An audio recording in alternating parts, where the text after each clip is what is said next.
students in order to honor our veterans and to give our students a way to honor our veterans and say thank you for their service. We'll start off with honoring the guard. Please rise for the presentation of the colors.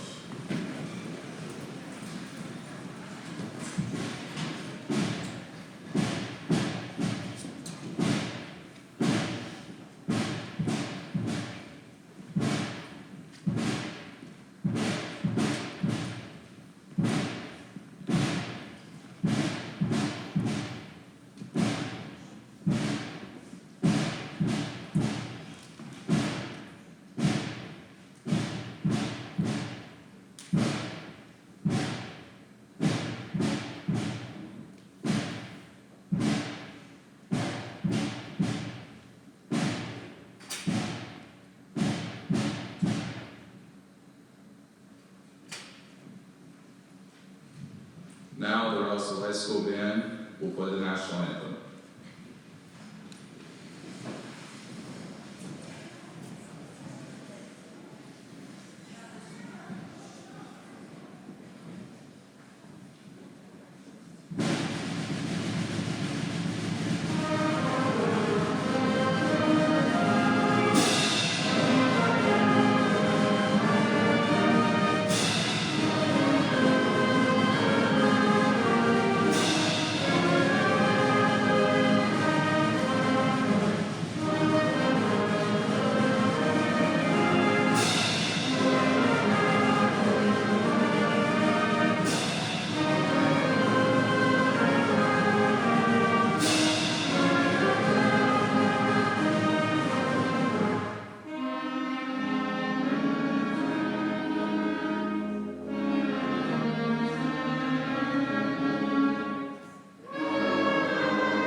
Now we will do the Pledge of Allegiance.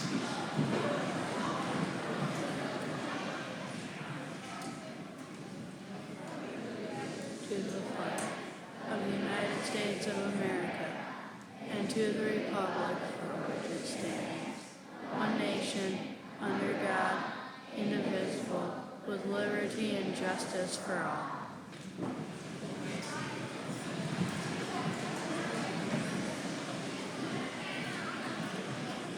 Now the Russell High School Band will play Marches of the Armed Forces. The order goes Marines, Army, Coast Guard, Air Force, then Navy. Please stand and be recognized when your branch's theme song is played.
America.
So, my fellow Americans, ask not what your country can do for you. Ask what you can do for your country. My fellow citizens of the world, ask not what America will do for you, but what together we can do for the freedom of man. I have a dream this afternoon that the brotherhood of man will become reality in this day with this faith. 23 down, 2.5, picking up some dust. More forward, just into the red level. Contact light, okay, engine stop. We're stopping it now, Eagle. Tranquility base here. The Eagle has landed.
featured speaker today is Mrs. Mimi Larsen, a well-known member of our community and often subs right here at the Rossi School. In the past few years, she has done extensive research on World War I, World War II, and most recently, the Vietnam War. This research is the subject of her speech today, which will focus on the Vietnam War and the local vets who served in it. Mimi has done this research and has agreed to speak to us today at the request of a local veteran who served in Vietnam. Please give a warm welcome to Mrs. Mimi Larsen.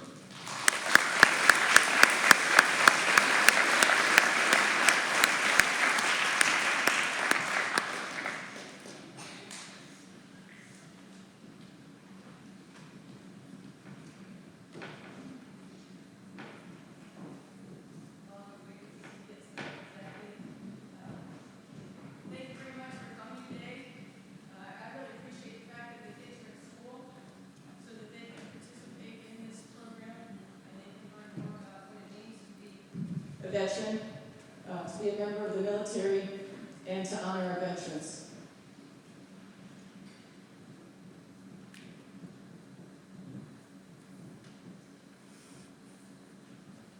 Okay, do that.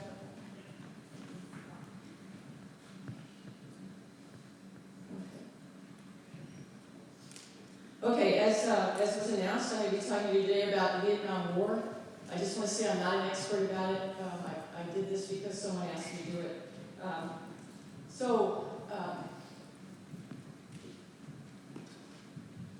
When the Vietnam War started, actually I can't see where to.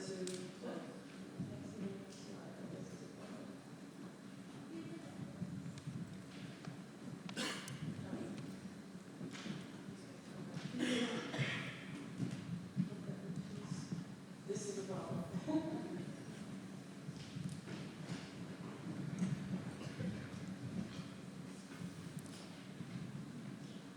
Maybe I can tell someone when to switch for me. Okay, so Vietnam. Why did we get involved? Where is Vietnam? I'm hoping that some of you kids will understand a lot more about it by the time we're done.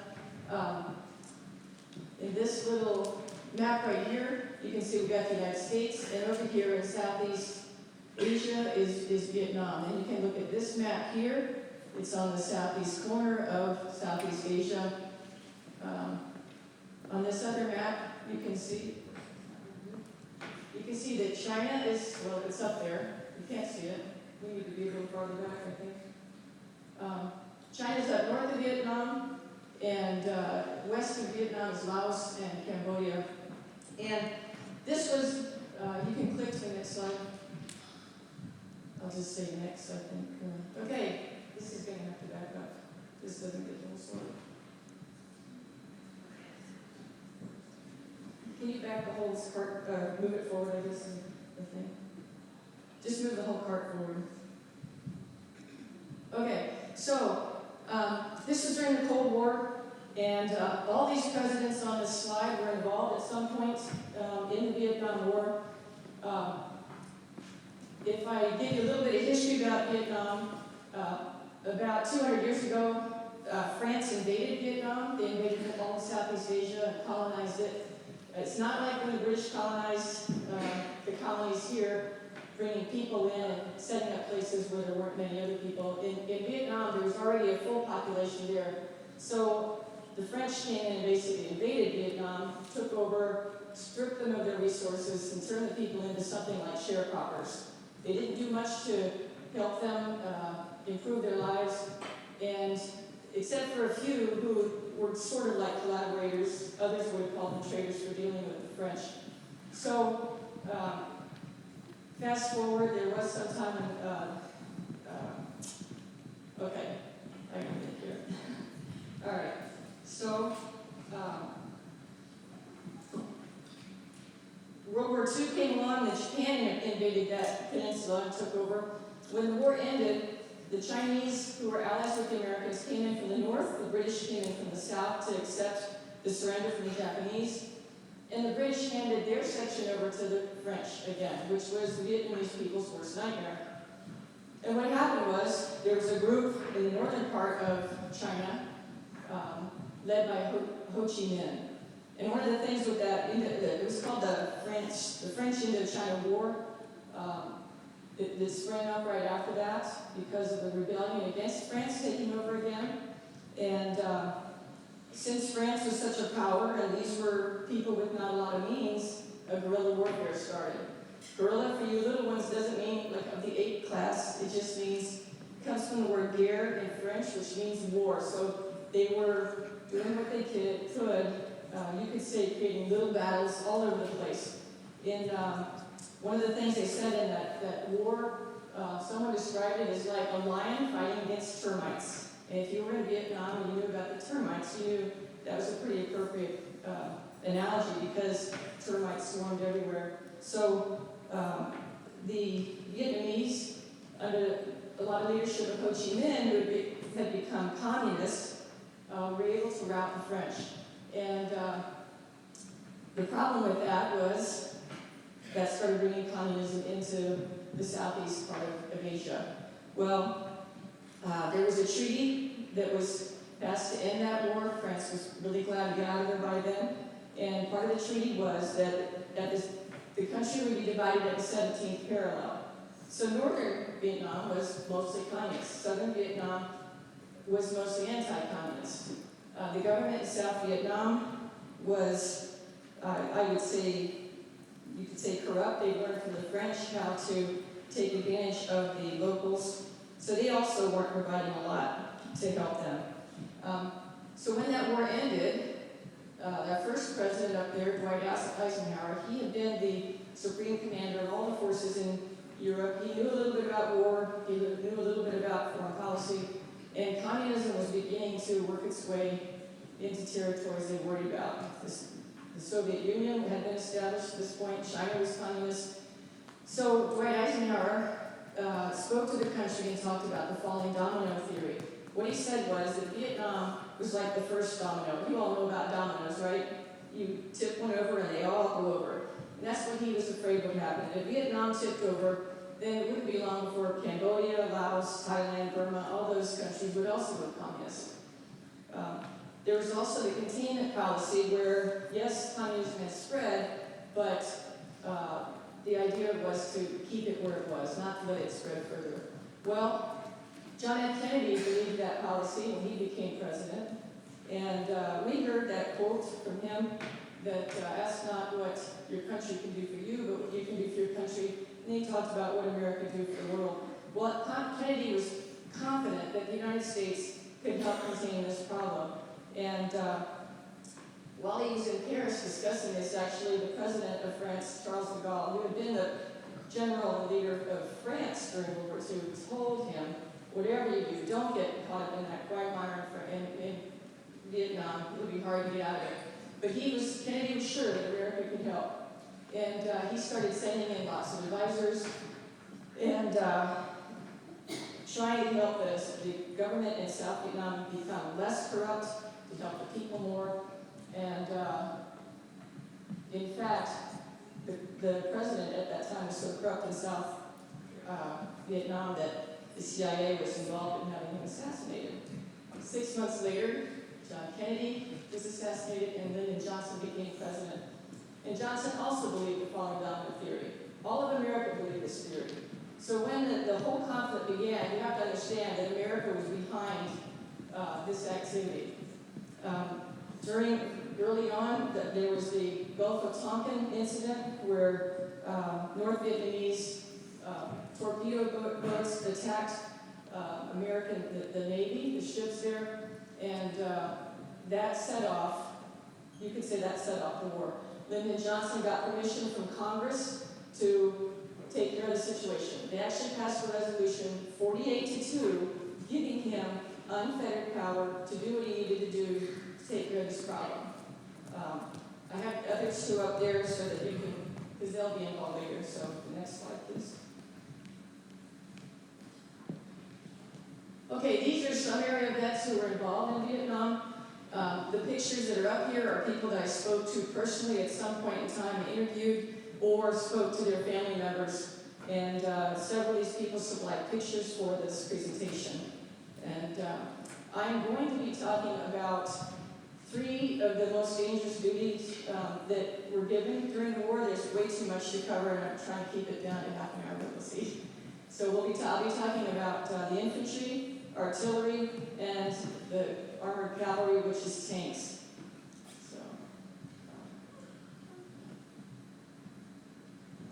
So I'd like all of you who, in May, graduation time, all of you who are 18 or will be 18 and older, please stand up. Students. Any of you going to be 18? Yeah. Okay, 17, stand up. How many of you? Come on. Okay. All right. All of you, imagine that when you graduate, you're drafted into the military or you volunteered. 2/3 of the people who served during Vietnam volunteered because they really believed that communism was an evil and they wanted to help keep it from spreading. So you're 18 years old, quite young. If you notice those pictures from before, they were young.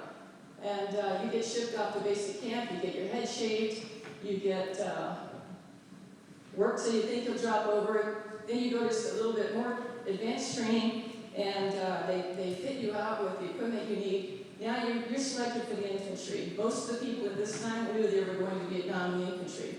So you can see this backpack on the left there. That was a rucksack that was full of everything you needed, really for a year. Whether supplies were going to be brought in, but these guys in the infantry spent almost every day of the entire year in the field. And that rucksack contained their food. They carried their water in canteens. You can see it wasn't just one, it was 5 or 6 canteens. They carried their ammo, grenades. You can see in the picture on the right that he's got ammo slung across him. Every single guy in the squad had to carry 100 rounds of ammo for the machine gun, because there was never enough. The machine gunner couldn't carry it all. Okay, nice. Notice this nice uniform. Okay, next one. Okay, I would call this a helicopter war. In World War II, they were used to marching to where they needed to go, or as a company, or driving in trucks, or going by train. This was in territory that they called jungle. You guys would call it the rainforest. It was impenetrable, you could say. You could hardly get through it. Trucks couldn't get through it, and so up here on the right here, it says going to work. That's a slide from Jim Ersink in New Uppington, and the way that you got where you had to go was in these Huey helicopters. They would carry about a squad, I think. If I make mistakes, guys, please forgive me. The helicopters were used for just about everything. You can see the guy with the machine gun. That was a gunship. The medevac was done by helicopter. And then here's a huge Chinook. They would bring in the howitzers or whatever they needed for a fire base. And here you can see they could even haul off another helicopter. For the guys who were in Vietnam, that sound of the helicopter blades, that was just everywhere then. And if they hear them now, they can hear them a lot sooner than you can, because it takes them, probably transports them right back to Vietnam. Okay.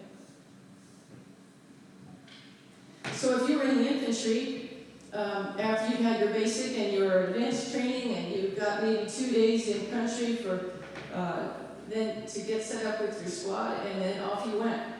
Almost day one, you went right into the jungle.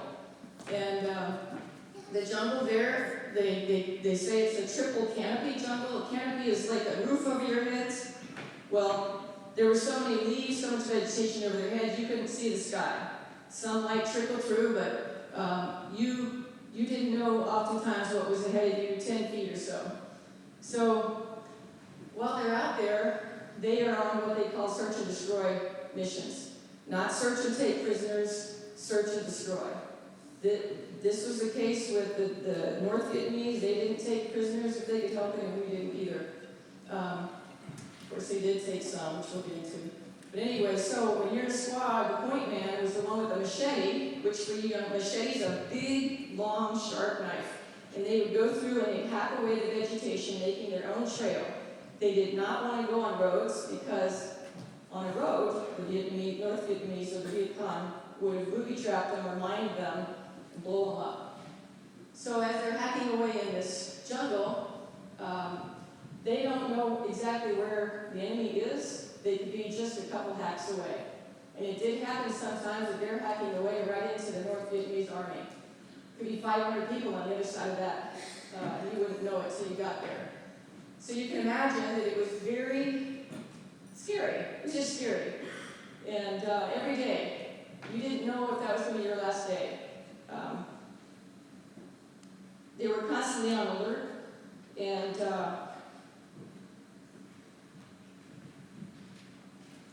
yeah, so every night, go on to the next slide. Okay.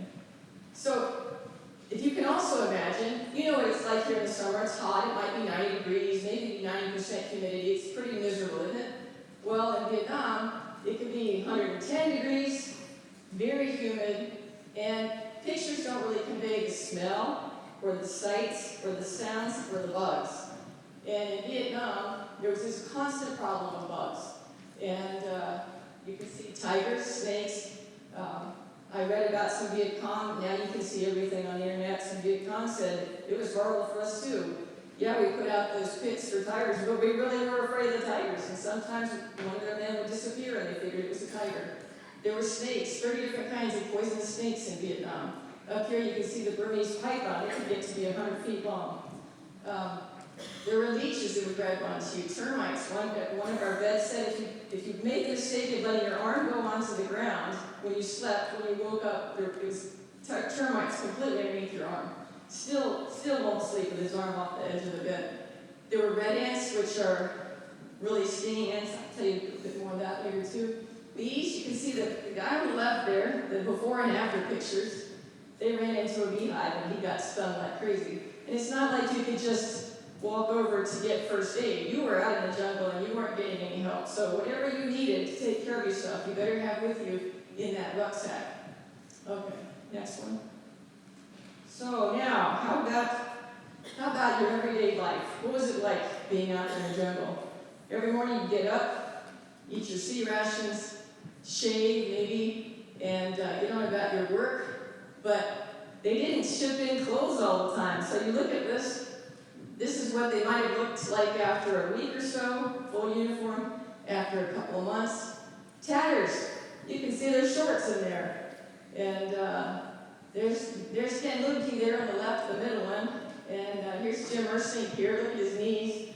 They're all tattered too. And like he said, 3 weeks, no bath, PU. So I don't know about you. I went backpacking sometimes, and after 3 days, I decided, that's it. I don't need to backpack longer than 3 days. I want to shower. And these are guys, too. Okay, so next slide. So these guys in the infantry, they're hacking through. Someone in a helicopter might go through and see some movement up ahead. Or these guys might find themselves in trouble. The Viet Cong are out there shooting at them or whatever. They can call back to the fire base, which was a bunch of howitzers on the top of a bald hill, and they had a range of about 20 miles. So they could, if someone in the squad needed help, they could radio back to the fire base, give the coordinates. You know GPS, they did something like that back then. They could tell coordinates and where they needed to hit, and these guys would try to hit it. Sometimes it got a little too close, then you might have some friendly fire. When they were done with their bombardment, on the left, you'll see the slide. That used to be lush, green hills. It would turn into a bunch of toothpicks by the time they were done, which cleared everything away, and then the squad could come in and they could pick up the pieces.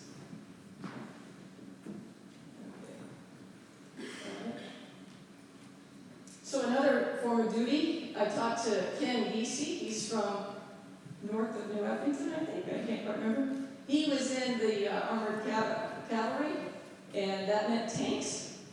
And these were just like the infantry guys. These guys were out every day. One of the things that I found reading about this was during World War II, the average number of fighting days for the infantry was 40 days per year. There was a lot of marching to battles. There was a lot of settling down after battles. You had time to get over the shock before the next battle. In Vietnam, that was not the case. The average number of days they fought in Vietnam was 240 days. That was average. That if you talk to the guys here who are in the infantry and tanks, they got 1 week off for rest and relaxation, and the tanks got 1 30-day period off, stand down so they could repair their equipment. The rest of the days, 330 or so, they were in the field, search and destroy. They were being shot at. They were searching, wondering if there was an enemy right on the other side of the vegetation, or they were counting bodies. A big part of Vietnam was body count. We had very strange rules of engagement there that changed from time to time. They didn't march shoulder to shoulder with the company and take over land and keep it and keep moving forward. It was go out, find some enemy, kill them, bury them, go find your guys who got killed, bury them, count bodies, go back. You might take a hill, count bodies, go back and wonder why you took the hill. It was a very difficult situation.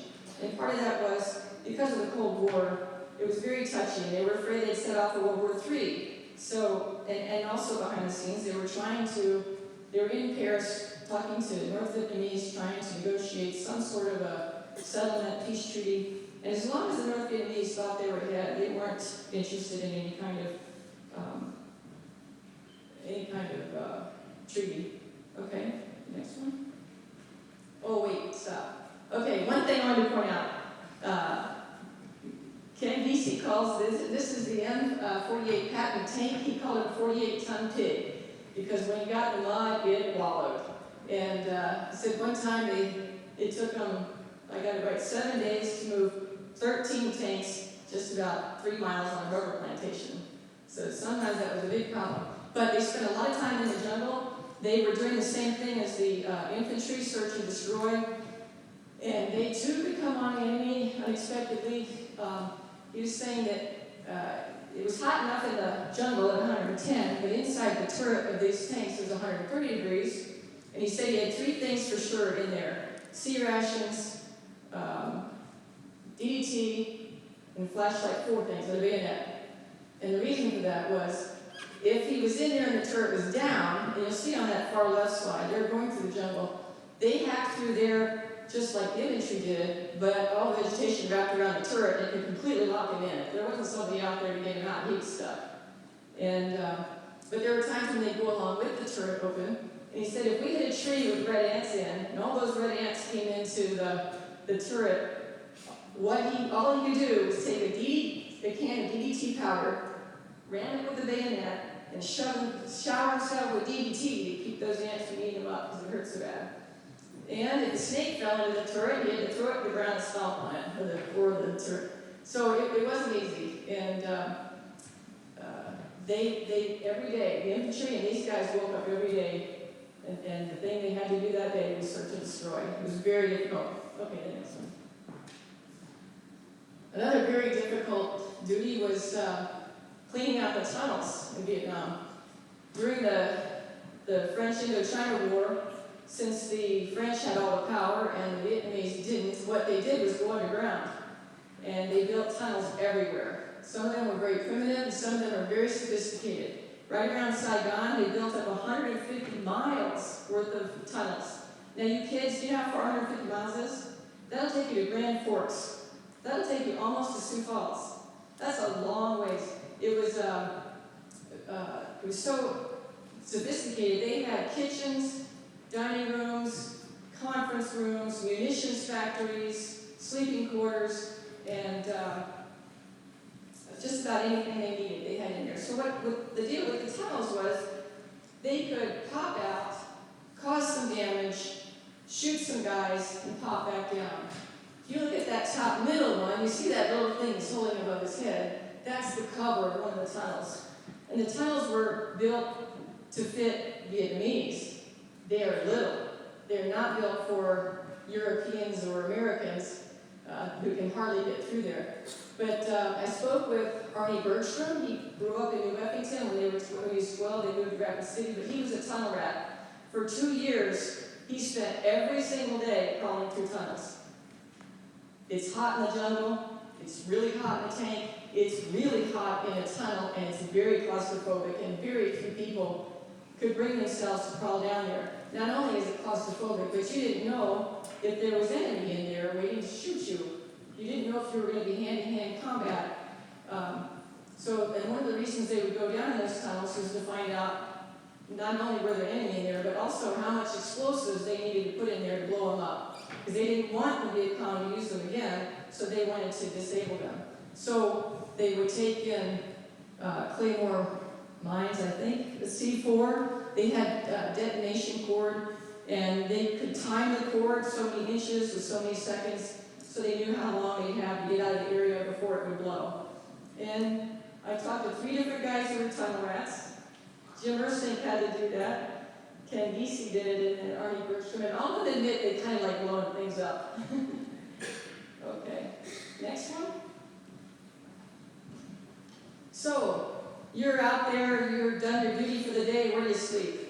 Well, in the bottom left, if you're in the jungle, you pull out a poncho out of your back, and 2 guys would bring 2 ponchos together, and it would make a tent, or what they call a hooch. You can see it up in the far upper left-hand corner. You can also see there's a little blow-up mattress that each guy has. That's in their pack too. Ken Lupke told me that if you were in the jungle and put down one of those mattresses, it might last 2 days because the termites would cut it up. So maybe you had a floor covering. If you were in the tanks in the upper right corner, like Ken Giese was, they'd have a tarp. They'd have cots underneath. Okay, the middle bottom one, you can see they're making sandbags. Wherever they went, they would dig a hole, they'd make sandbags. The sandbags would go up around the hole. They might cut down small trees for logs and cover them with sandbags. The thing was, when you were out there, the enemy was trying to kill you all the time. And they sent out bombs, and they called that mortar. So you get mortar, they call it, you get bomb. And if you had the sandbags up, okay, so one of the things about the mortar is, when it would land, it would send out lots of tiny little pieces of metal, bigger pieces of metal. And those would hit you, and they might, at the least, make you bleed. Then the worst of it is, it would kill you. So they always had to take measures every night to protect themselves, and with the sandbags, they could protect themselves from the shrapnel when they got mortared. The other thing they would do is clear away all the vegetation. I think it was 200 yards, not sure, in a perimeter around them, because if it's cleared away, then the enemy can't creep up on you so easily. And they put out razor wire. They had an interior perimeter too. You had guys on duty who were outside that perimeter, maybe watching at nighttime. And they would put out mines on the perimeter too, with trip wires, so that if the enemy came in, they'd trip the wire. That bomb would go off. That would give the guys inside enough time, 3 seconds maybe, to react. And they said sometimes maybe a porcupine might trip that and set it off, and then everybody's firing at a porcupine. but that's the way it felt. You didn't know what was going on at any minute. If you look at this bottom right-hand one, you can see there's the sandbags, there's a hooch, there's a machine gun, whatever they need. Okay, next one. Okay, so you couldn't carry everything on your back. Some supplies had to be brought in, and brought in by helicopter. And the guy in the top left, he's carrying those duffel bags full of sea rations. And on the left, you can see they're filling up their canteens. They cannot go out in the next day without their canteens full. And if they weren't near water, maybe it had to be brought in, but if they were near, someone would fill up jerry cans, or they'd all go fill up their canteens. If you were really lucky, in the middle bottom one, you might get a hot meal brought in. The chopper would bring it in and take it out again. Okay, next one. Okay, so sea rations. One menu of sea rations gave you 1,200 calories. You got 3 meals a day for 3,600 calories.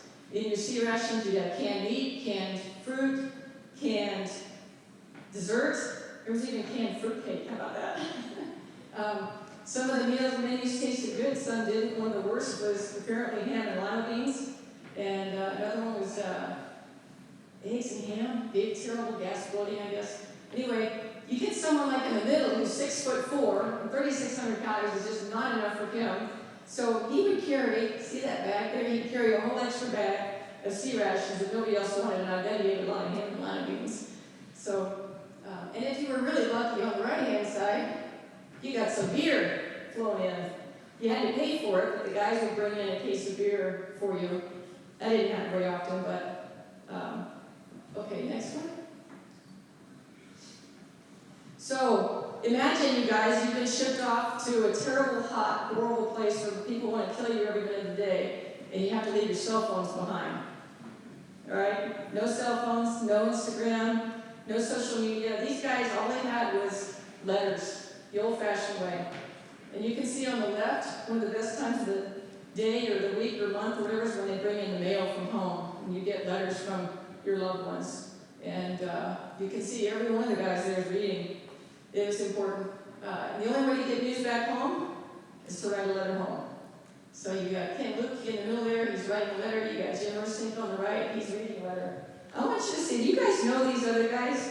They might seem old to you, but remember, they were young once too.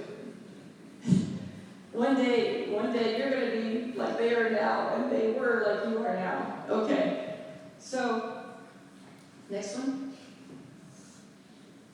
Oh, I gotta tell you one story about food that Ken Vesey told me. He said he was the company thief. Sometimes there are things you needed to get just to keep moving, and he'd get a ride back in the helicopter, and he might steal a part. Not really steal, but not really go through the paperwork, you know. Might steal a tank. They did that once. He also, the guys out in the field there, they could get souvenirs, and a really hot souvenir was an AK-47. If you were on supply back at the base, you couldn't get your hands on that very easily. So there's a little bit of a black market, and one time he traded an AK-47 for an entire pallet of steaks. So his platoon got steaks for dinner that night. Okay, so everything was moving along. Seemed like we were winning. The president was assuring people we were winning. And then along comes the Tet Offensive on January 30th, 1968. And so people knew that there was some real busy activity going on, a lot of stuff coming down the Ho Chi Minh Trail, a lot of people coming down, well, not people, enemy coming down the Ho Chi Minh Trail. That was a trail that came from, I believe, North Vietnam through Cambodia into the south part. Anyway, what they didn't know was there was a very sophisticated plan going on where they would hit 100 cities and towns all at the same time, all over the country. It was very shocking. And the problem with this was that, next slide. About this time, there were lots of TVs in people's homes. This was the first war of TV. We had Walter Cronkite every night on the CBS News telling everybody what was happening in Vietnam. People were really for the war. But when you start seeing very explicit, horrible pictures in your living room of people dying, your soldiers dying, civilians dying, it really begins to wear on you. We all have real soft hearts. We don't like to see that. And war correspondents like Dan Rather and others were right on the scene, taking pictures, videoing. So it was beginning to wear on people. And what it says here, Vietnam was lost in the living rooms of America, not on the battlefields of Vietnam. One of the things about the Tet Offensive was, out of all those 100 towns and villages, that were cities that were attacked, we did not lose one of them. Every one of those battles was won. But it was a turning point in the war because America couldn't stomach it anymore. One person said if there had been TVs in the living rooms during World War II and they saw the invasion of Normandy and all our guys dying on the beaches, they might have pulled out of that war. All of Europe might be speaking German. But anyway, next slide. One of the things was that there was nothing to counterbalance what we saw in the living rooms on our side. Nobody was talking about how the Viet Cong assassinated 36,000 people and abducted 58,500 people. Nobody was talking about the fact that it was quite common to attack civilians. We had the My Lai situation. Some of you know that. I don't need to get into that exactly, but it was a pretty horrible situation. That was unusual for the Americans. It was absolutely typical for the Viet Cong to go in and destroy entire villages and all the civilians in it. And one of the reasons they did was they didn't know who the enemy was either. Here you are in this war going on. All the Vietnamese looked the same. They're the same race. Some were pro-communist, some were anti-communist. Some of them would swing back and forth, whatever was with the wind of the day. So if they came into a village, they didn't know if that village were collaborators with the Americans or not. It was just easy to destroy the whole village. But that was not on TV. Okay, next. So after the Tet Offensive, everybody began to question things. Walter Cronkite decided he had to go to Vietnam and see for himself. He comes back and he tells America on TV, I think this is a mistake. And everybody trusted that man. And when Lyndon Johnson heard that, President of the United States, he decided, we're losing this in the living rooms. And it was so tough on him. They had demonstrations all over the place. Next slide. There's a cartoon. Here you got a tiger, and there's Lyndon Johnson being swung around by the tiger's tail. That's what he felt like. He tried throwing more troops out there. He tried all kinds of things. They tried pacification, which was a way of trying to get the South Vietnamese government more or less corrupt, more for the people. But it just wasn't working. And it was like that idea of the lion versus the termites. There were just too many termites, and it was death by 1,000 cuts. So what he found out was what the Vietnamese did to France, they did to America as well. So up comes the 1968 presidential election. Johnson declares to the country, I'm not going to run for re-election. Everybody presumed he was going to, but he knew he would win, but to be fair to him, he tried to do everything he knew how to do. It wasn't working, and he just thought he needed to give his full attention to the United States and the war. Well, Richard Nixon comes along, and he has 3 big promises. He's going to end the war. That's what everybody wanted to hear. He was going to bring home the POWs. So everybody wanted to hear. And he was going to figure out how to get out of this mess. Hopefully with some sort of dignity or honor. But anyway, next one. So he comes up with this plan called Vietnamization. It's a fancy word, but what he's going to do is he's going to try to train the South Vietnamese army to defend themselves. He's going to withdraw American troops gradually. He was going to try to strengthen the South Vietnamese government and negotiate a peace agreement between North and South Vietnam through the Paris Peace Accords. Next slide. So he did some of these. I'll tell you, I put an X. I put an X by those last 2 because that just didn't work. Okay, so on the left there you can see the first unit that left as a unit. Most of the guys went to Vietnam and they served 1 year in country exactly, just about exactly. When your year came up, you might be in the middle of the jungle. There might be a horrible fight going on, say on Hill 875. That might be whatever it is. You got sent back with the next chopper and you got to go home. One thing that meant was in a squad, it was constantly rotating. So you might get 1 man in, 1 man out. A lot of times there weren't quite enough in a squad. It was just not easy there. But so Nixon fulfilled this one promise. He started drawing down troops. The other thing he did was start negotiating with China, communist China. This was sort of shocking to people. I'm actually old enough to remember this. And China was a big supporter of Vietnam. Russia and China, both. They got a lot of their armaments from there, a lot of probably cash, a lot of advisors, military advisors, equipment. Well, one of the things was Vietnam didn't take the peace accord seriously as long as they were winning. Well, when Nixon went to China like this, it made North Vietnamese negotiators nervous. Because if he was getting along with China, they weren't going to back him anymore. So they thought, all right, we better hurry up and do something. So, next one. The Paris Peace Accords, they signed them. Part of it was the next day there was going to be a ceasefire, and they made an agreement to swap POWs. One of the big problems was that they weren't honest about how many POWs there were, so POWs started coming home. This was another promise that Nixon gave that proved to be true. I have Hampton's picture up here because I did an article about her a couple years ago. She was a nurse in Hawaii, and she was serving in a hospital where the POWs came. And one of the things she told me that really I never heard before was that those guys, they were given comfortable beds to sleep in. They all slept on the floor underneath the beds. They just weren't used to beds, and they weren't used to that big open space, and so that's what they did. Okay, so the other thing was they said that we're going to have a peaceful unification between North and South, and they were supposed to have like a vote and let people decide what they wanted. Did they want communists? Did they not want communists? Well, when way back after the French and the China War, they say that a lot of people voted with their feet. So 1 million people from the northern part of Vietnam walked all the way to the south part of Vietnam in 1954 to get away from the communist government there. Well, now they were supposed to have this sort of vote to get back together. Well, that did not work. So, next slide. They kept marching south. The North Vietnamese army kept going south.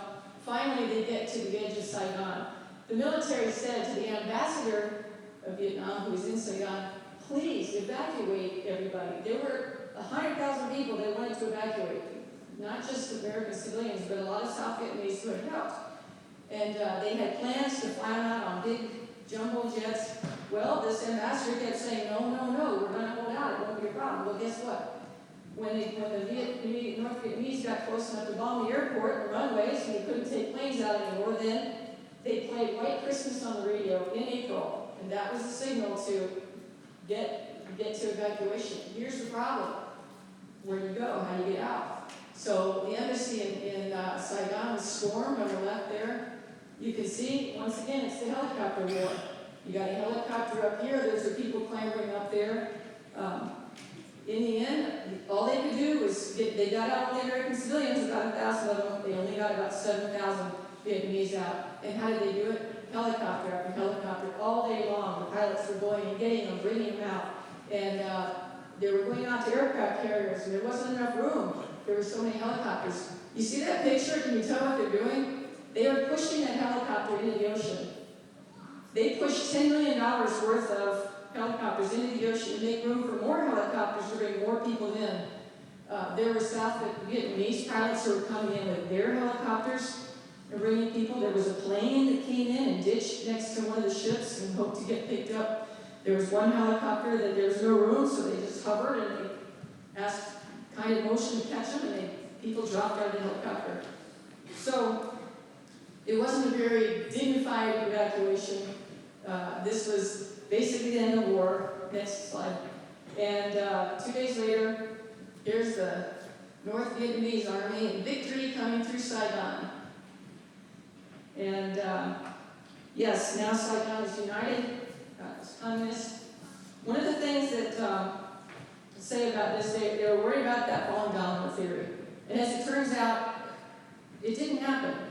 Vietnam did fall to communism, but the rest didn't go communist. And one thing that someone said was that really maybe we had a victory because focusing all that attention on Vietnam, the Chinese, the Soviets, they put all their resources into that very expensive conflict, and that may well have been what they needed to keep it from going farther.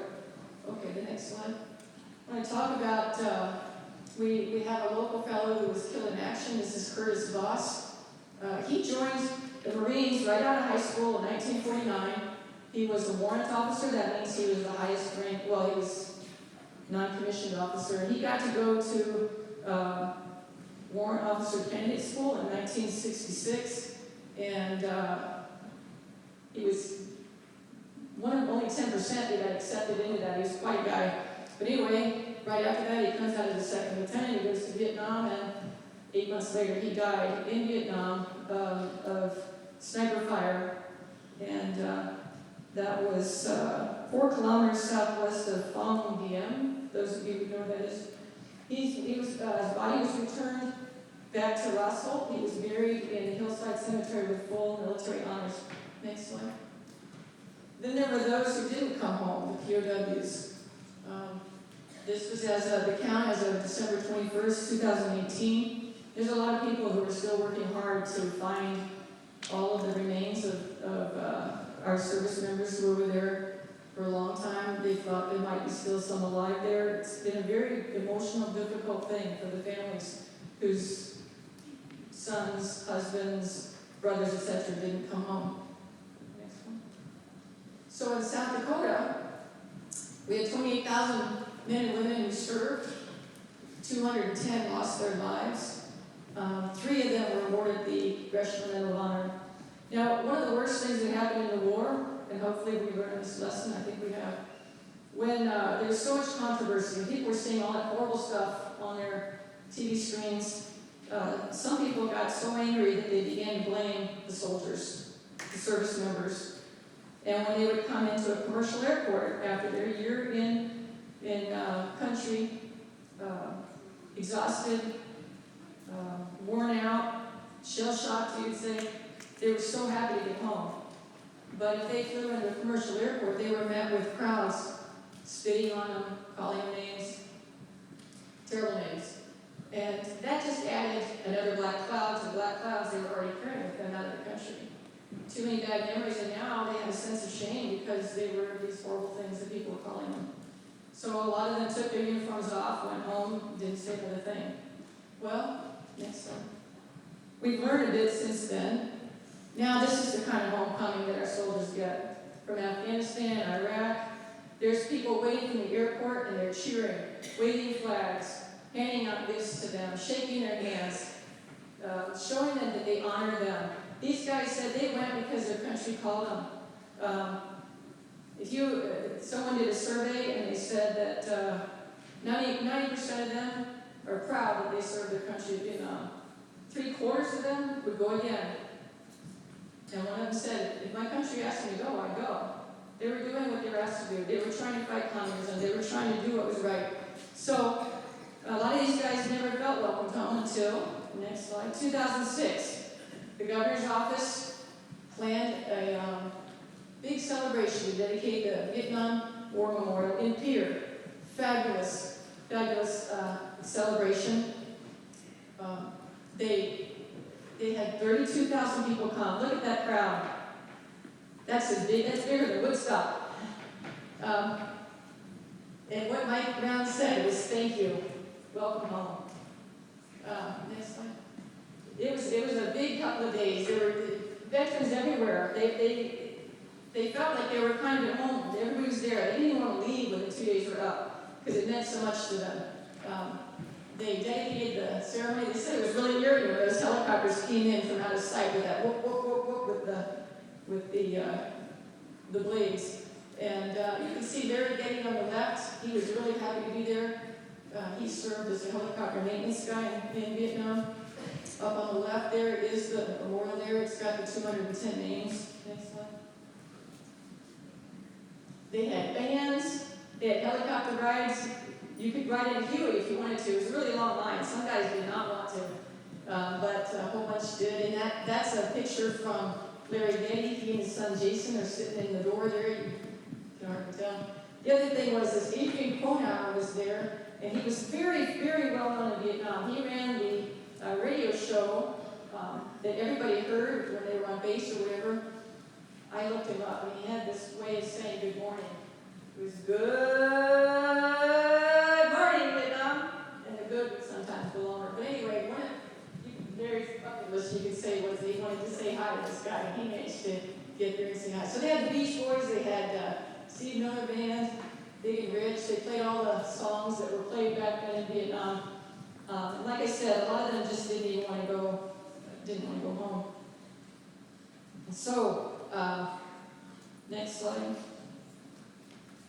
I wanted to say too that one area vet said that he didn't feel welcome home until he was at that ceremony. Then he did. Got rid of that black cloud. So I wanted to go over this a little bit. I mentioned this about how many days were in Vietnam. One of the vets said he didn't know how they could do it in World War II when they were there for 4 years. Couldn't call home. Couldn't go home on R&R, but that's because they had 40 days of fighting versus 300 probably. Another thing was that when you were on R&R, if you wanted to call home, $75 for 15 minutes. I looked this up. The inflation, that was a $500 phone call. That was reverse charges. Your parents weren't sure they wanted to hear from you or not. Okay, so 80% of Vietnams were diagnosed with PTSD up to 25 years ago. At first, nobody knew about PTSD. They just said, get on with your life. In the meantime, they've learned about that and I've been dealing with it. 15% of veterans were never able to transition back into public life. The thing is that a lot of publicity is given to these homeless people, these guys who can't get back, but that takes the focus off the ones who did get back in. Next slide. And the fact is that Vietnam veterans on average have a lower unemployment rate than the rest of their peers in that age group, or did when they were working, maybe they're retired now. They also had a personal income that exceeded that of non-veterans by 18%. So you hear about the greatest generation, the World War II guys. They came back in, they got to work, they built the country, built the economy up. Well, the Vietnam vets did too. But because of their welcome, or not bad welcome, they just melted back into society and they just got on with their lives. Some of them, when they left, were able to just sort of shut it out of them. One guy, Arnie Bergstrom, the Telerat guy, said he came into San Francisco, got off the plane, kissed the ground, and said, that stuff's behind me, and just went on. Some people bottled it up for 20, 30, 40 years, and then finally talked about it. There were a lot of things they had to deal with. They didn't know if when they were sleeping and had a nightmare, they might strangle their wives. They didn't know if someone startled them, they might punch them. It was tough. A lot of them got help by going to the VA and getting some counseling, or whatever you want to call it, for the PTSD. But anyway, what I want to say to all you kids, I hope if you got nothing out of this presentation that you understand that there are people who put their lives on hold, they answer the call of their country, they go and serve their country, do what they're supposed to do, and come back. And we hope that when they come back, that they are welcomed home and they are honored. And I hope that all of you will thank veterans for their service. And if any of the, like your grandparents or whoever, you ask them about their service. If they want to tell you, they'll tell you. They might not want to, and you let that go. But sometimes they're just glad when someone takes an interest in what they did over there. So thanks very much for all of you for coming. And be sure to thank the vets. And thank you.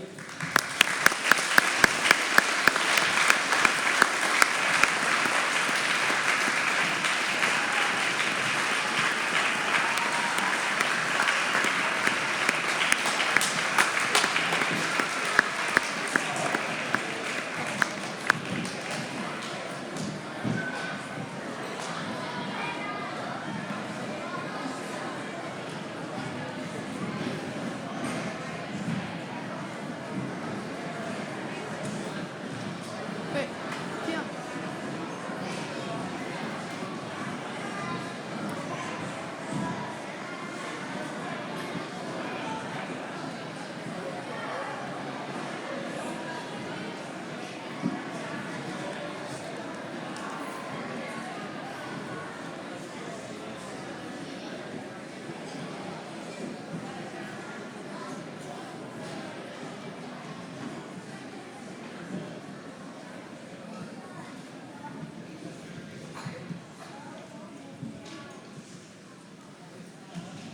Now the 4th and 5th grade choir will sing This Is My Country.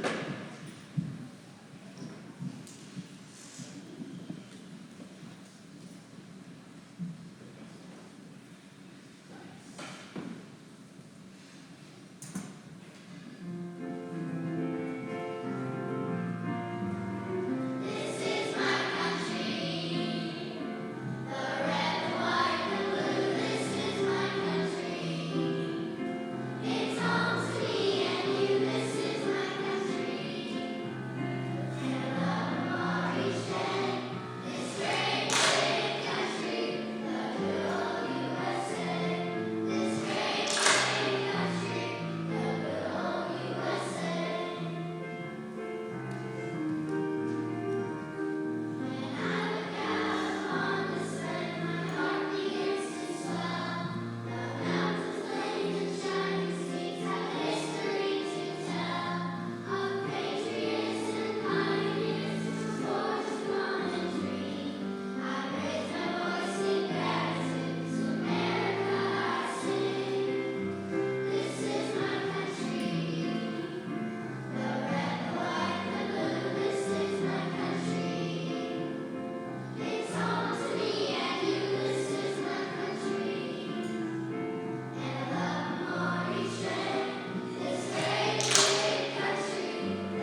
Now the high school band will play Duty, Honor, Country, narrated by Mr. Owen and his honor.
Duty, honor, country, a code of conduct and chivalry of those who guard this beloved land, an ideal so noble that it courses a sense of pride and yet humility, an expression of the ethics of the American man-at-arms.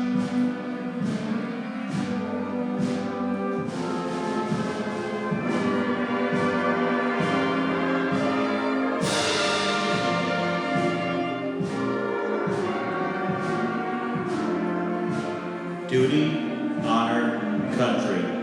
Those three words build courage when courage seems to fail. Regain faith when there seems to be little cause for faith. Create hope when hope seems forlorn. The American man-at-arms, above all other people, prays for peace, for he must suffer and bear the deepest wounds and scars of war.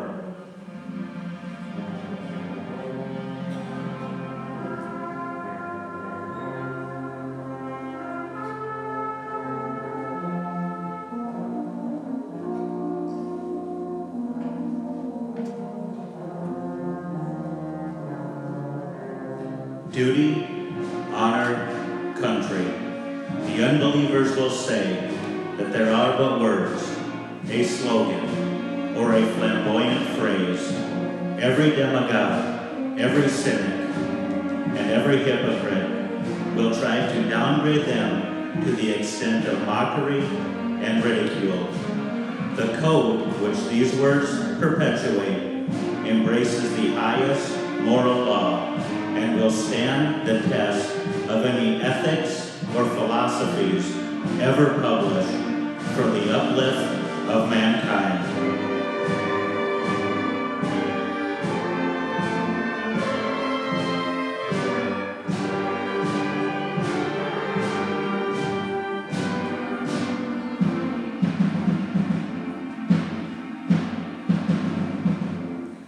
Around 1,000 campfires, on 100 battlefields, listening for the witching melody of the faint bugles blowing reveille. Far off drums beat the long rail. This is the story of the American man-at-arms. His name and fame are the birthright of every American citizen. In his youth and strength, his love and loyalty, he gave all that the morality can give. He has never failed us. Were he to do so, 1,000,000 ghosts in olive drab, in brown khaki, in blue and gray, would rise from their white crosses, thundering those magic words: duty, honor, country.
Please rise for the playing of Taps by Hal Wilkinson.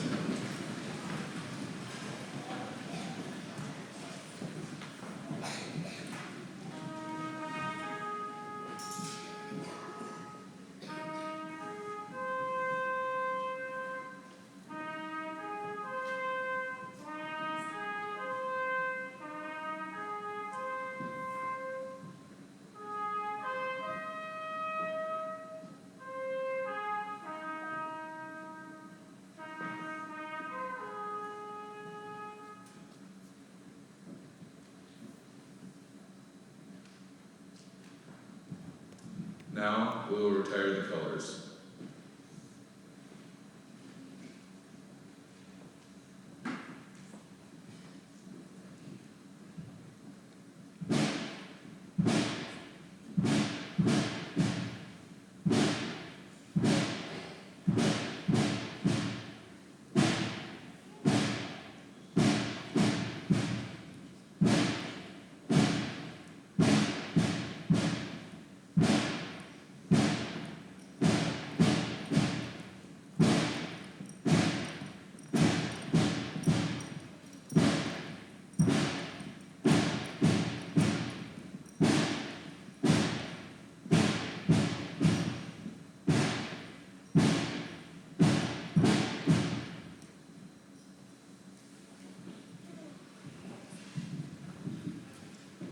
I'd like to say thank you to everyone that helped put this on today.